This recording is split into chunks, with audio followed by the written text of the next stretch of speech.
സ്മെല്ലൊക്കെ റൂം വരെ എത്തി. എന്ത് നിങ്ങൾ ഈ കോൺസെൻട്രേറ്റ് കുടിക്കുന്നതുകൊണ്ടാണ് ഗ്യാസ് ട്രബിൾ ഉണ്ടാവുന്നത്. ഞാൻ കുടിക്കുന്നത് ഐസൊലേറ്റ് ആണ്. ഐസൊലേറ്റിന്റെയും കോൺസെൻട്രേറ്റിന്റെയും ഡിഫറൻസ് ഞാൻ കുറച്ച് പറഞ്ഞുതരാം. വാ. ഈ ഞാൻ കുടിച്ച കോൺസെൻട്രേറ്റ് ഇല്ലേ, ഇതെന്ന് വെച്ചാൽ വേ വാട്ടറിനെ മൈക്രോ ഫിൽട്രേഷൻ ചെയ്തതാണ്.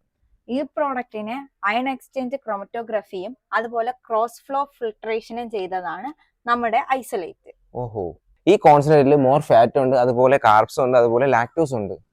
അതുപോലെ തന്നെ എന്റെ ഐസൊലേറ്റിൽ വരുന്നത് ലെസ് ഫാറ്റ് ആണ്, ലെസ് ലാക്ടോസ് ആണ്, ലെസ് കാർബ്സ് ആണ്. മസിൽ പ്രോട്ടീനെ ട്രിഗർ ചെയ്യുന്ന മോർ ബ്രാഞ്ചഡ് അമിനോ ആസിഡ്സ് ഇതിലുണ്ട്. ഇതിലത് കുറവാണ്. ഇതിലേ 30 മുതൽ 80% പ്രോട്ടീൻ കിട്ടുന്നുണ്ട്. അങ്ങനെ വെച്ചോണ്ടിരുന്നോ, ഇതിൽ 90% പ്രോട്ടീൻ കിട്ടുന്നുണ്ട്.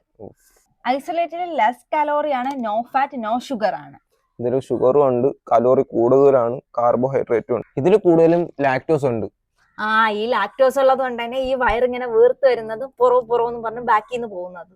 ഇതിൽ ലാക്ടോസ് കുറവാണ്. ഇതിന് വില കുറവാണ്. ഇതിന് ഇത്തിരി വില കൂടുതലാണ്. ഈ വില കുറവുള്ളത് ചൂസ് ചെയ്യുന്നോണ്ടാണ് പുറകേന്ന് വളി പോകുന്നത്.